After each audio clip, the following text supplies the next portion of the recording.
Gurbaan kun mucayyoo tanallee miidhu jira waan ta'eef akka baatee galtee dalagattuun waan dhoggaa jiruuf amma booda wanni haasamu tokkollee hin jiru. Wanni godhuu qabaannu gamtaadhaan mucaa gurbaa kana qabnee gara iddoo seeraatti qaama seeraatti dhiyeessuu qofa malee wanni haasamu. Assalaamu alaykum wa rahmatullahi wa barakatuh. Akkam jirtan kabajamtootaa fi hordoftoota keenya idduma jirtanii nageenyi rabbii bakkuma jirtanii isin haa ga'u jecha har'a asitti mana kanatti argamna. Manni kun armadurallee dhufe isin haarawaa miti isinillee haarawaa miti. Armadurallee nu argitanii bakka kanatti waan jabaatee waliin nu qabee arrallee bakka nu fide wanni guyyaa isiniin jenni sun dhaabbachuu didee jennaani. Kanaaf arra anaaf caaltuu miti akka guyyaa duraa mana namaati argamna. Abbaan manaa sunillee nu cinatti argama. Mee dura nagaa isin haa gaafatu. Abbaa manaa irraa eegalla.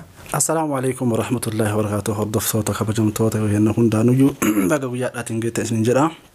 Anaa dhufu isinis baga dhuftanii isiniin jedha. Galatooma abbaan manaa nagaa isin gaafatee jira. Mee afaan takka caaltuu illee nagaa isin haa jettu waan arra dhufneef seenuun duratti caaltuu mee afaan takka nagaa gaafadhu. Assalamu alaykum warahmatullahi wabarakatuh. Akkam jirtu hordoftoota fi kabajamtoota keenya jirtu bakka jirtan bakka isin jirtan hunda nageenya jiraatu. Yaanni nu har'a walii qabamnee fi yaada caaltuu fi yaada gurbaa dabeessa saniin beeytanii hajjii jechuudha. Yaada isaatiitu asitti waliin nu qabe. Maali gurbaan kun akkuma guyyaa duraa jennee mucayyoo tanarraallee dhaabataa hin jiru. Wanni kuni mee garam deemaa raqaallichi kuni waan jedhu waan tokko waliin mari'annaa mucayyoo tanallee mee falatti goonaa jennee akkuma osuma yaannu isinillee na bilbilteennaan amma bakka kanatti abbaan manaa kunillee diqqoon manni biyyi jirru kunillee biyya namaati.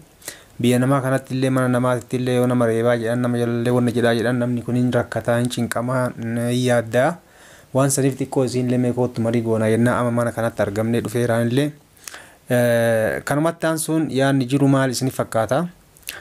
Akkuma guyyaa duraa jenne mucaan kun gurbaan kun mucaa maal ta'eemi gurbaan kun mucayyoo amma tanarraa dhaabbachuu caalallee achitti illee dhaqee haadha sabboontu sawaa isii godhaa jiru argaa jirtanii isiin sun illee dubartiidha. Achitti illee haga mucayyoo isii saniin baatu guyyaa duraa manarree baaraa jennee waa'ee mana isii san dubbanne amma immoo mush manaayyuu miti bakka isiin barattutti illee mana barumsaa itti illee deemee haga reebuu haga karaa irratti rakkoo irraan ga'u tokko ga'eera.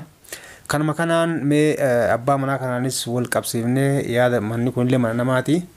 Mee poolisatti waamnee waan tokko goonamoo maal gochuu qabne caalaa ammoo wanni dhufneef yaanni guddaani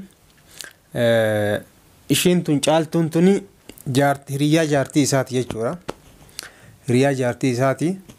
Amma guyyaa caaltuun hiriyaa ofiis tana waliin guyyaa mana kana dhuftu maal godha isinif fakkaate asitti illee dhufee haga balbala cabsuu haga xira namaa tumuu balbala namaa cabsuu tokko ga'ee waan guddaa rakkoo guddaa irraan ga'uuf deemaa jechuudha. Kanaaf guyyaa hunda namni rakkoo namaa kana biyya namaa kana rakkoo ofiiyyuu baachuun guddaadha. Rakkoo namaa ammoo amma isin dubartiidha ofirraan dhiibnuu ofirraa ariinuu jedhanii waliin rakkataaran jechuu isaanillee amma kanaaf inni mee rakkoo mucayyoon tun keessa jirtu maal goonaa waan jedhu mariif na waame.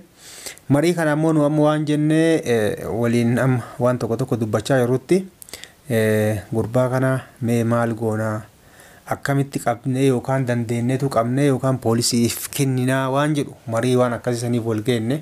Kanaaf gurbaa kana fuunee dabarsinee wanni nu amma mari'annee amma bakka kanatti argamnu dabarsinee fuunee gurbaa kana poolisiif kenninaa yaada jedhu.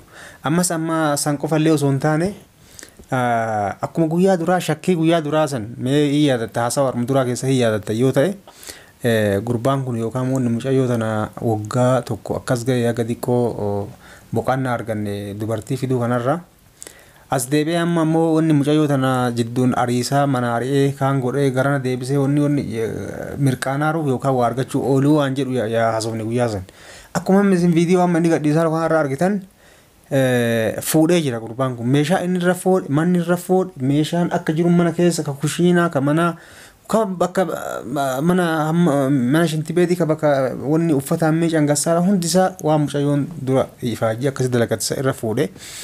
Kanaaf amma waan fuudhe intala fuudhe san illee amma intala tana jechuufu nu amma intala san illee laallee fuudhe si illee argina haga ammaa kun ukkaamsee akkasii kun viidiyoo walii waraabaa akkasii argitan sanii yookaan intalli jaartii namaa taatee akkasi dhossaa waan himmaan nu galuu dide. Kanaaf yookaan jaartii namaa taatee namnu amma isii yookaan isii duuba dhufaaf yookaan fuula isa irraa mulquu didee waan himmaan nu galuu dide. Amma kanaaf nu amma yaanni kenna gurbaa kana qabneeti meeshaa sanillee irraa fuunee fi mana isii keessaallee baasisiifnee waan jedhu poolisiin qabsiifnee jechuudha.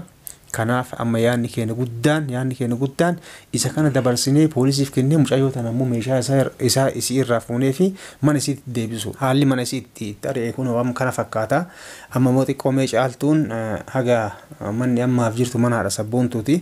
Mee mana sanitti waa inni irraa gaaru mee afaanuma isii irraa dhageettanii mee caaltu gurbaan kun mana haadha sabboontuutti wanni inni achitti dhufee waan siree baaruu qabaa maaltu jira mee wanni haaromni yoo jiraatu mee hordoftoonni kun maatii keetii CV yaadanii mee waan jiru mee maaltu jira mee dubbadhu. Mana haadha sabboontuu wajjin guyyaarraa dhufa. Guyyaarraa dhufee halkan illee hin jiru guyyaallee hin jiru halkan illee wal qixxeen dhufa jechuudha. Dhufee barrii tuttuma namni rafeera hin jedhu ijoollee rafanii jiran hin jedhu dhufee uma barrii reebaa jechuudha. Akkuma nama maraataa tokko dhufee barriituma. Sanarrayyuu darbee haadha sabboontuu rakkoo keessa seensisee maaliif yoo jettanii mucayyoo ishee mana barumsaatti dhaqee ishii doorsisaa haati sabboontummaa amma baay'ee sodaattee jirti. Mucayyoo ishee akka jalaa fuudhee bakka tokkotti jalaan calaasne kanaafuu sodaattee jirti. Mucayyoo daandii irrattis yoo arge qabee akka nama reebu wayii sodaachisuu wayii akkas ishii goggodhaa jechuudha. Anuu dhugaa dubbachuudhaaf baay'ee ofitti gadda jechuudha. Erga haadha sabboontuutiin wal baree haadha sabboontuu bira dhaqee baay'ee ofitti gadde maaliif rakkoo guddaa ishee seensisee jechuudha. Rakkoo guddaa ishee irraan ga'e jechuudha. Sababa kootiin rakkoo keessa seente otoo ani ishii bira dhaquu baadheeti rakkoon kun hunduutti hin dhufu. Kun akkuma isii irraa dhageettanii haati sabboontuu illee wanni rakkattee wanni amma rakkoo kan hunda keessa seente mucayyoo ofiitiifu dura isiif rakkattee isii karaa irraa fuutee mana ofiisitti galchitee rakkoo baaftee jechuudha. Deebitee rakkoo lammaffaa amma mucayyoo isiisaniifu amma sodaa keessa galtee jechuudha. Kanaaf yeroo halkan guutuu yoo balbala namni dhaqee itti tumu yeroo hunda yoo namni nagaatu dhufe amma jalaa banuu sodaatanii yoon jechuudha amma haala kanaan.